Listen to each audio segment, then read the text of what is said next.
What if the relationship isn't as far gone as you think? What if the distance you're feeling didn't happen all at once? And it doesn't have to be prepared all at once either. Because most people believe connection returns through one big moment, one breakthrough conversation, maybe a grand gesture, one dramatic change. But what if the way back is much smaller than that? Welcome to Pause and Respond. I'm Josua Rine, licensed professional counselor. And in today's episode, we're going to explore how connection quietly returns because relationships rarely drift apart all at once. And perhaps the good news is this: connection rarely comes back all at once either. It returns one small moment, one small choice, and one act of attention at a time. Most people think connection returns in a dramatic moment. A weekend getaway, a grand romantic gesture, maybe it's a promise or a turning point. The idea of creating the conditions for a fresh start. And while those moments can and are meaningful, they are rarely where reconnection begins. Because relationships are not usually built in dramatic moments. They're built in the ordinary ones. Perhaps that's why people often feel hopeless.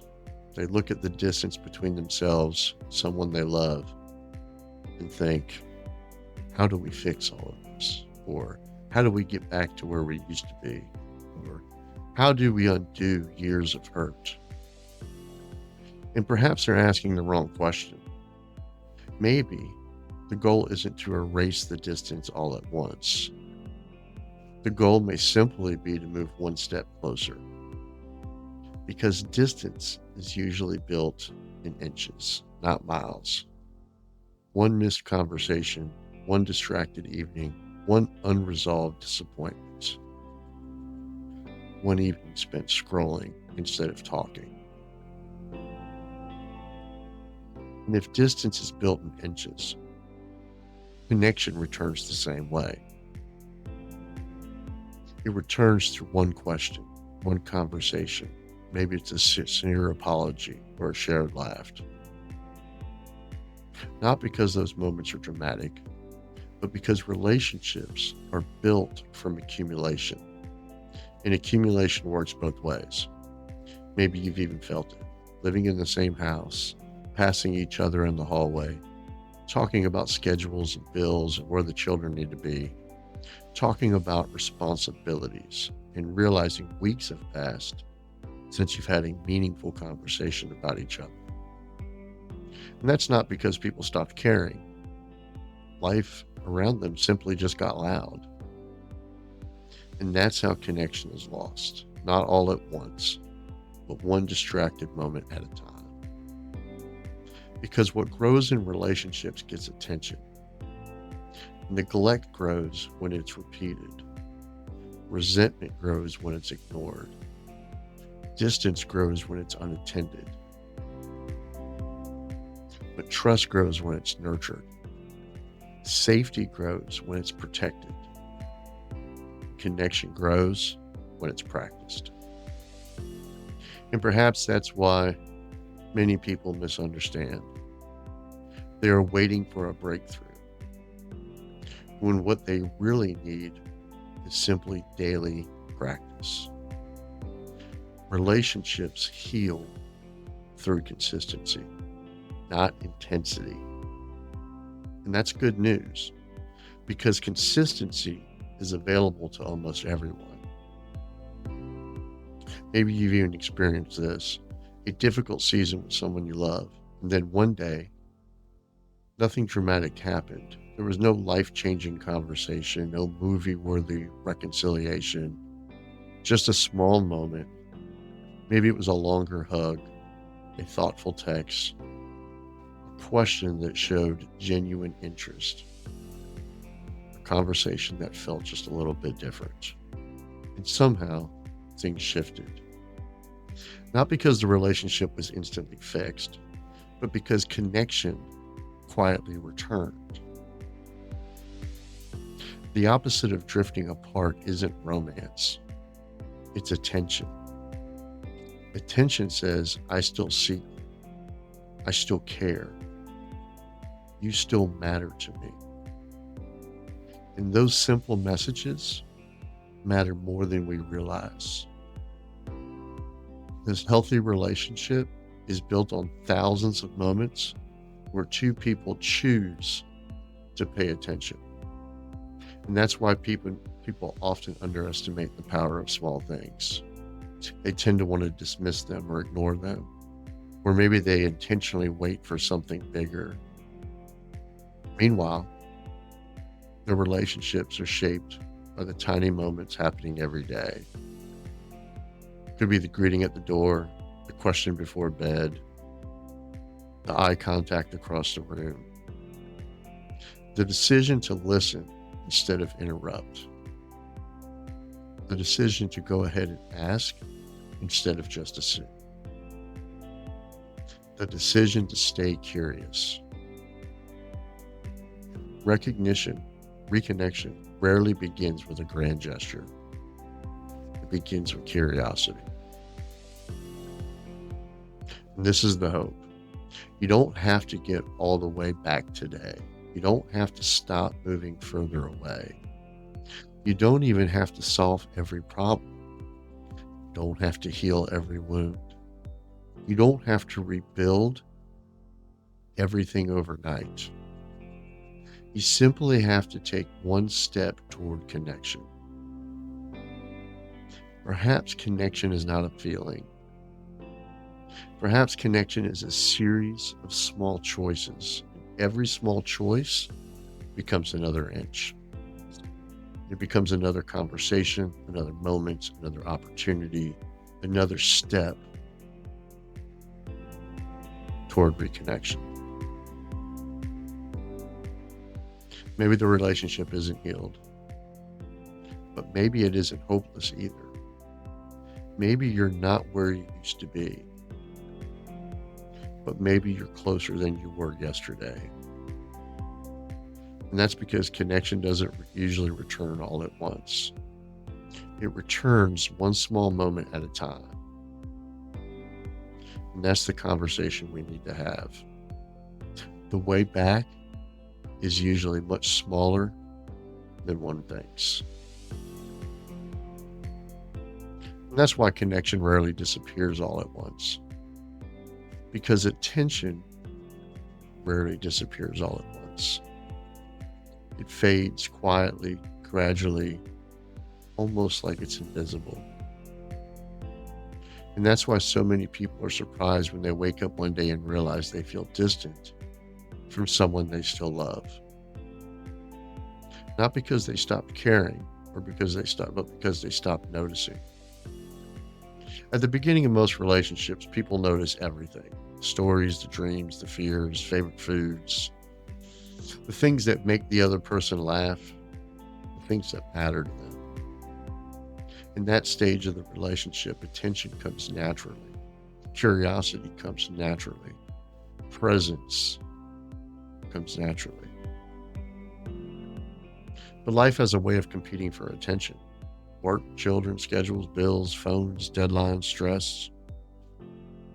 And perhaps the greatest threat to connection isn't conflict. Maybe it's distraction. Because whatever captures your attention eventually shapes our relationships. Maybe you've experienced this. You know what time your spouse's meeting starts, but not what they're worried about. You know your child's schedule, but not what they're struggling with. You know your friend's social media updates, but not what's happening inside their heart. And that's because information may create familiarity, but attention past that information is what creates connection. And many people slowly substitute one for the other. Maybe you've sat in the same room with someone you love while both of you stared at separate screens. Maybe you've talked all week without having a meaningful conversation. Maybe you've shared a house, but stopped sharing yourselves. And that's not because that either one of them stopped caring, but because their attention drifted. And where their attention drifts, connection often follows. Because attention is one of the purest forms of love. Attention says, you matter. I see you. Help me understand. Tell me more. I'm interested in you. And that's why neglect hurts so deeply. Not because somebody hated us, because somebody stopped paying attention. But the same thing can happen in reverse. Connection begins returning the moment attention returns. Not dramatic, but ordinary attention. The kind that asks, how was your day? And then actually listening. The kind that notices a change in mood. The kind that follows up on what may be a difficult conversation. Kind of attention that remembers and stays curious. It doesn't have to be impressive. It just has to be present. Perhaps curiosity is where attention becomes love. Because curiosity says, I know you, but I don't assume that I've finished learning you. And perhaps that's one of the most beautiful things two people can offer each other. The willingness to keep learning, to keep asking, to keep discovering each other. Curiosity is how love keeps learning. And that's why some relationships feel alive after 20 years. Not because those two people are perfect, not because they never have struggles or conflict, but because they continue paying attention, they continue noticing, learning, turning toward each other. Maybe that's the secret. Not the intensity of their relationship, but the amount of attention they give each other within it. Because what grows in relationships get attention. Resentment grows when attention is absent. Distance grows when attention is absent. Misunderstanding grows when attention is absent. But trust, safety, connection, when attention is present, all of those things grow. They become closer together. Because attention is where relationships live. And that's why the way back is often smaller than we think. Not because healing is easier or that pain doesn't matter, but because connection rarely returns through that one single moment. It returns through hundreds of ordinary ones. The questions, the conversations, the moments of curiosity, the moments of setting aside all distraction in order to focus attention on the one that you love. Connection is not a feeling. It's a series of small choices. And perhaps the first choice in any relationship is to just start paying attention again. Because connection was rarely lost through one grand failure. It was lost through thousands of small moments. That's why connection returns the same way. One choice to turn towards someone instead of away. Every relationship is filled with invitations. Small, ordinary, easy to miss invitations. Maybe it's a story at the end of the day, a sigh from across the room. Moments of excitement or maybe disappointment. Concern, fear. And every one of those moments quietly asks, will you come toward me? And that's why connection isn't built in the big moments, it's built in the small ones. That extra question, that second text, that longer HUD, the decision to put the phone down and stay curious about the person sitting next to you or across from you. Relationships are changed through repeated attention, through turning toward another with curiosity and presence and connection.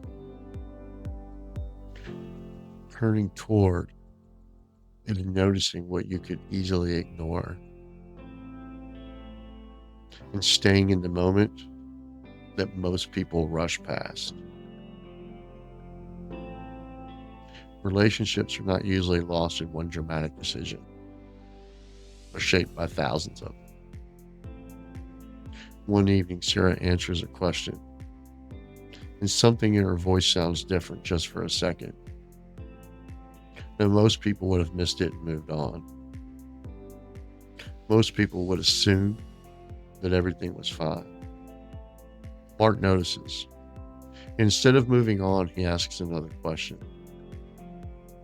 Not because he's trying to fix anything or that he's even looking for a problem, but simply because he's paying attention.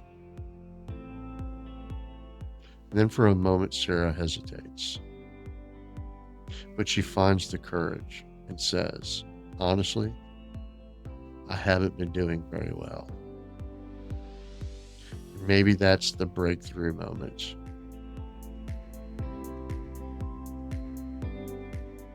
Just one person noticing, one person telling the truth. Perhaps that's how connection returns. Not all at once, not dramatically, but enough. Enough to keep talking and trying. Enough to believe that something is still possible. That's what hope really is. It's not certainty. It's movement. It's not perfection. It's direction. It's not arriving, but turning. Every relationship moves in one of two directions. It's either moving towards connection or away from it. Most people don't need a dramatic turnaround. They just need a different direction, a small turn, a moment, one small decision to move closer instead of farther away. Maybe that's why people often miss the way back. They're out there searching for intensity, when what they really need is consistency. They're looking for transformation, when all they need is to provide attention. They're looking for a breakthrough moment, when what they need is simply a little bit of practice. Because connection is not maintained through occasional effort. It's maintained through repeated presence. And that's the good news. If distance was built slowly, it can be repaired slowly. If trust was damaged slowly, it can be rebuilt the same way. If attention drifted away, attention can also return. A way back doesn't require perfection. It requires honest participation.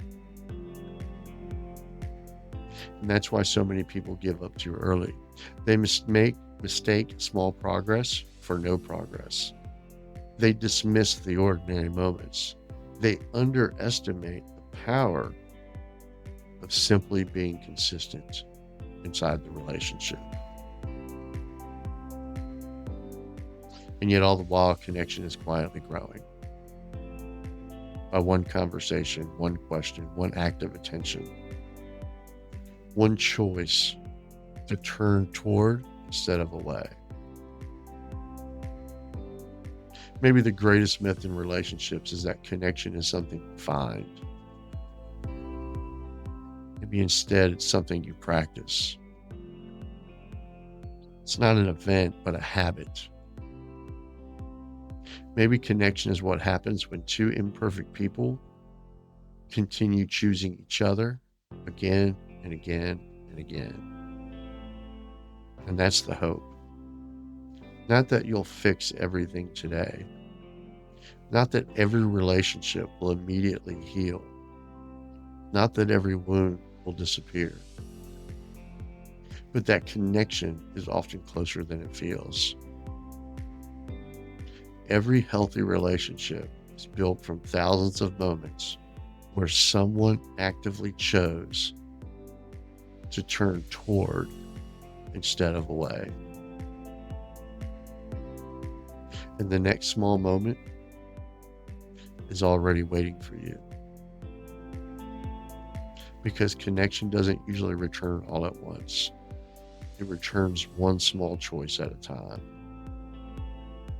And the way back is usually smaller than you think. Now, if today's episode resonated with you and you've been wondering whether a relationship can find its way back after distance, disappointment, or disconnection, I want you to remember something. You don't have to fix everything today. You don't have to have all the answers. You don't have to rebuild years of connection overnight. Relationships rarely heal through one dramatic moment.